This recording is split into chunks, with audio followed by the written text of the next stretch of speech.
Em 1963, na Turquia, um homem resolveu fazer uma reforma no porão da sua casa. Mas ele acabou notando algo estranho, porque embora o porão não tivesse nenhuma janela, ele estava sentindo uma corrente de ar passando por ali. Foi quando ele percebeu que tinha um pequeno buraco na parede e era dali que estava saindo o ar. E aí, movido pela curiosidade, como ele já ia fazer uma obra no porão mesmo, ele pegou sua picareta e começou a quebrar aquele buraco. O que ele descobriu do outro lado mudou a história da região e mostrou que ainda tem muita coisa escondida por aí na história da humanidade. Para sua surpresa, ele descobriu que do outro lado da parede do porão tinha uma sala secreta escavada na rocha. Olha só. Inicialmente ele achou que tinha encontrado uma caverna, já que aquela região é conhecida por ter cavernas. Foi aí que ele pegou uma lanterna e foi entrando. Uma vez lá dentro ele encontrou um corredor bem estreito. Ele foi percorrendo esse corredor quando ele tomou um susto, porque aí ele iluminou assim a caverna, né? Foi iluminando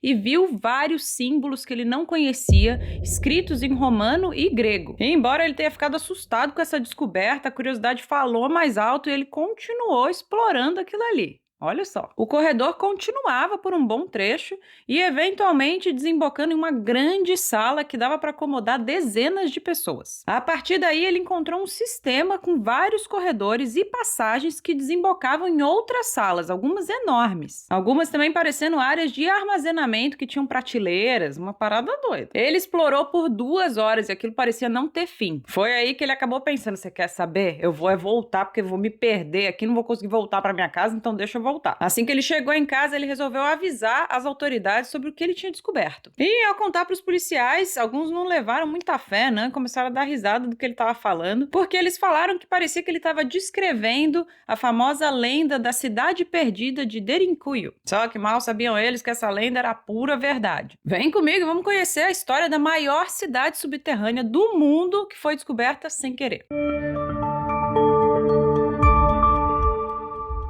Fala, meu povo bonito! Eu sou a Su, sejam muito bem-vindos ao canal. Se vocês, assim como eu, gostam de histórias bizarras, crimes reais, teoria da conspiração, curiosidade, essas coisas assim bem bizarras e doidas do mundo de hoje em dia, não se esquece de já se inscrever aqui no canal, ativa o sininho da notificação pra você não perder nada. E eu vou pedir para vocês curtirem, comentarem, compartilhar, porque isso ajuda a gente aqui, tá bom?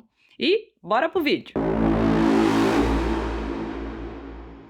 Hoje nós vamos lá para a Turquia, mais precisamente para a região de Capadócia. Para quem não sabe, a Capadócia é uma região turística muito famosa, ela é conhecida pelos seus passeios de balão e as suas formações rochosas que fazem parecer que a gente está em outro planeta. Essas rochas foram formadas pelas cinzas de erupções vulcânicas que ocorreram há milhões de anos atrás naquela região. Essas rochas são muito porosas e fáceis de serem quebradas. E muitas construções da região utilizam essas rochas pela facilidade de lidar com o material. Quando finalmente o dono da casa conseguiu ser levado a sério, vários arqueólogos foram com ele até o porão da sua casa e quando eles chegaram lá, ficou todo mundo, de queixo caído. Eles realmente tinham acabado de encontrar a cidade secreta de Derinkuyu. E ela é simplesmente um dos assentamentos mais impressionantes já construídos pelo homem. Construída há cerca de 3.000 anos, é a maior cidade subterrânea do mundo, com capacidade para 22.000 pessoas. Olha só. Derinkuyu é uma obra de engenharia verdadeiramente impressionante, principalmente se a gente levar em conta que foi construída com ferramentas rudimentares. Ou será que eles tiveram a ajuda dos extraterrestres? Calma, gente, eu acho que eu tô misturando teoria da conspiração aqui.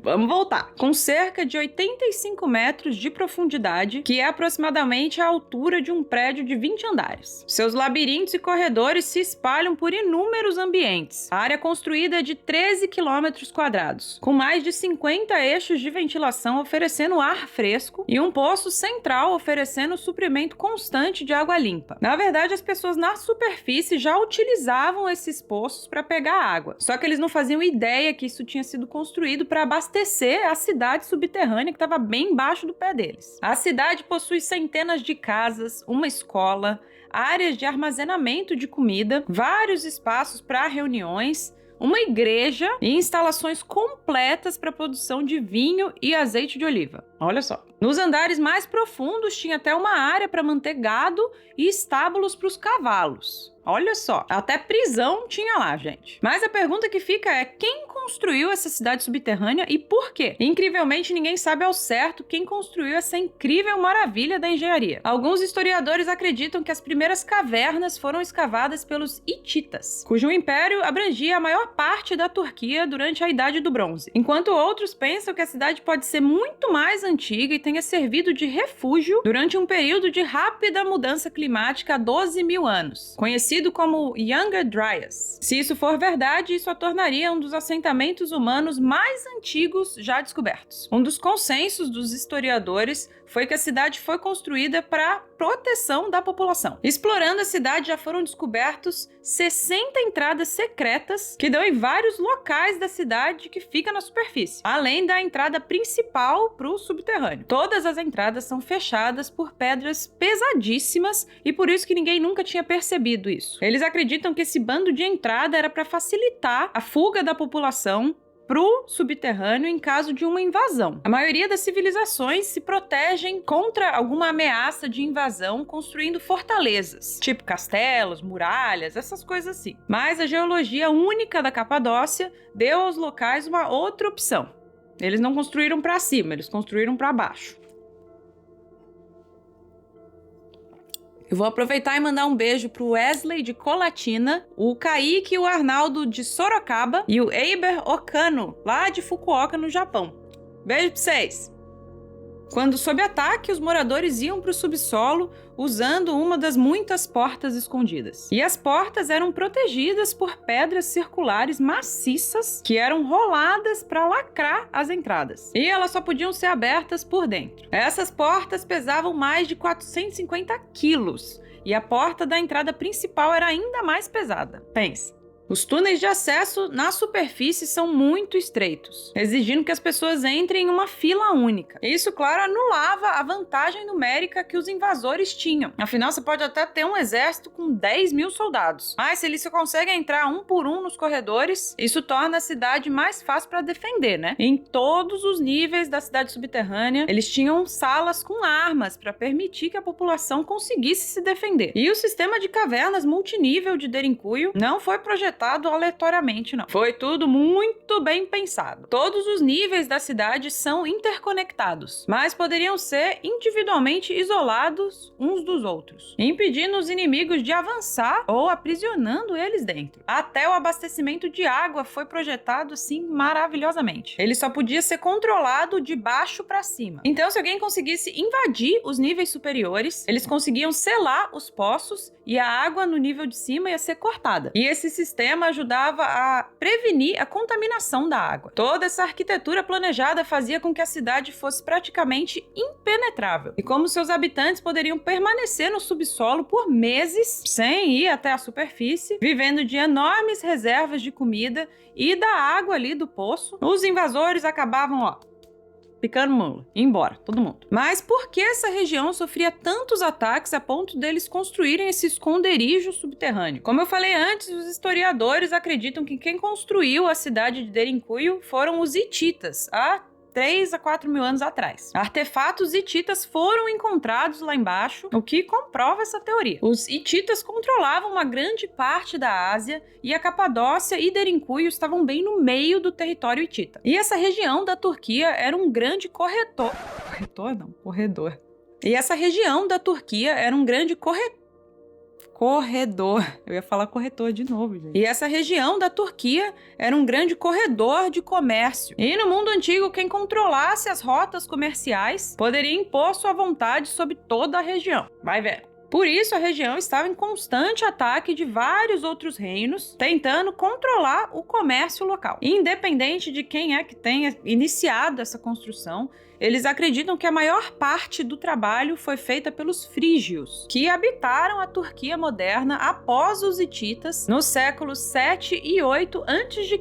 Existem várias escritas em grego nas paredes falando da época que os frígios dominavam a região. Isso prova que a cidade tenha cerca de de 3.000 anos, o que significa que quando Derinkuyu foi construída, os faraós ainda governavam no Egito. E aí, nem o cristianismo e nem o islamismo, que são as duas religiões mais antigas do mundo, ainda nem eram praticadas. Olha só, que doideira. Os primeiros cristãos ocuparam Derinkuyu no 1º século depois de Cristo. Dentro do complexo tem várias igrejas cristãs e tem símbolos e escritas cristãs em todos os níveis lá da cidade. Derinkuyu foi um lugar para os cristãos se esconderem dos soldados romanos e praticarem a sua fé em segredo, evitando a perseguição do Império Romano. Ou seja, essa cidade, é antiga pra caramba. E ainda mais incrível é que ela foi utilizada por várias civilizações diferentes durante o seu período de 3.000 anos. E sabe o que é mais inacreditável? É que a cidade foi utilizada pela última vez há pouco mais de 100 anos atrás, no ano de 1909. Olha só.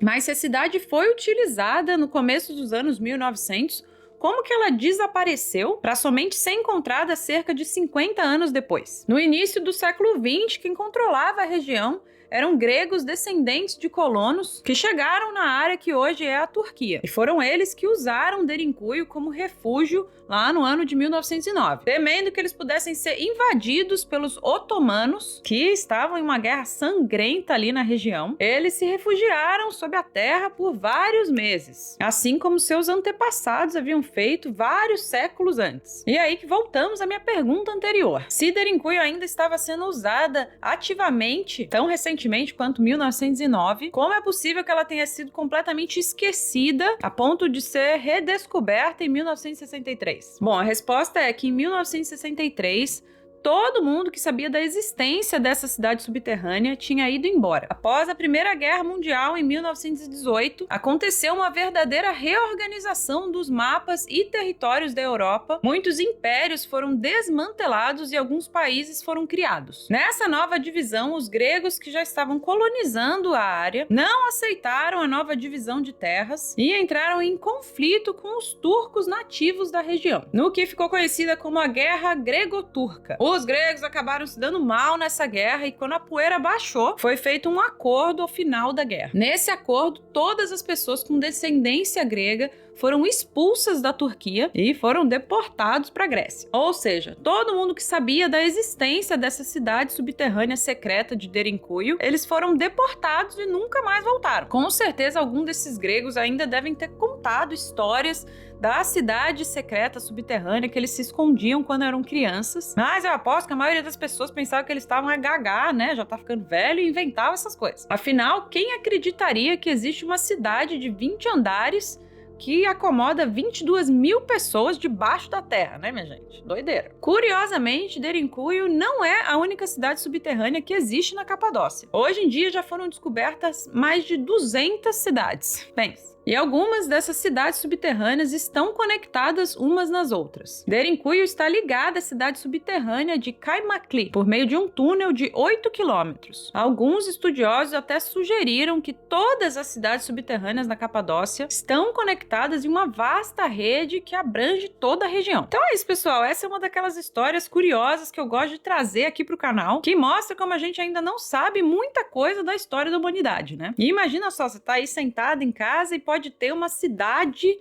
subterrânea bem debaixo dos seus pés. Eu sou fascinada por esses mistérios da história e um dia eu ainda vou fazer um vídeo falando sobre os mistérios do Egito e das pirâmides, como que elas foram construídas, que até hoje ninguém sabe como elas foram construídas. Então já deixa aqui nos comentários se vocês gostam desse tipo de conteúdo também e se vocês querem que eu faça esse vídeo falando aí um pouco das pirâmides do Egito, beleza? E não esquece aqui de já dar o seu like, comenta, compartilha, se inscreve aqui no canal, faz tudo isso aí, gente, porque ajuda a gente aqui, beleza? Fiquem ligados para o próximo vídeo. Falou!